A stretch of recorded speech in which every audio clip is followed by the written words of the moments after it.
How do I call a landline number from a cell phone in the Philippines? Hello everyone. Today, we're going to be learning about how to call a landline number from a cell phone in the Philippines. It's a simple process, but it's crucial to know whether you're a local or a tourist needing to get in touch with a landline number.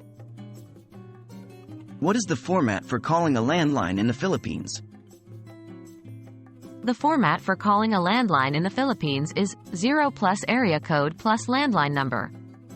The 0 is the trunk code used for domestic calls within the Philippines.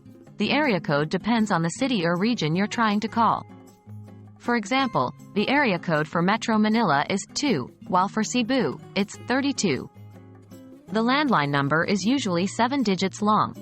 For instance, if you were calling a landline in Metro Manila, and the landline number is 1,234,567, you would dial 02-123-4567. Are there special instructions for mobile phones? Yes, there are. If you're calling from a mobile phone, you'll need to add a prefix before the area code. This prefix is often 8.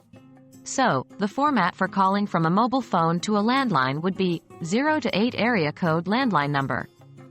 Using our previous example, if you're calling the same landline in Metro Manila from your mobile phone, you would dial 082-123-4567. And there you have it. Now you know how to call a landline from a mobile phone in the Philippines. Always remember to include the 0 trunk code, the mobile prefix, and the area code before dialing the landline number. We hope this guide has been helpful, and we wish you successful and clear communications.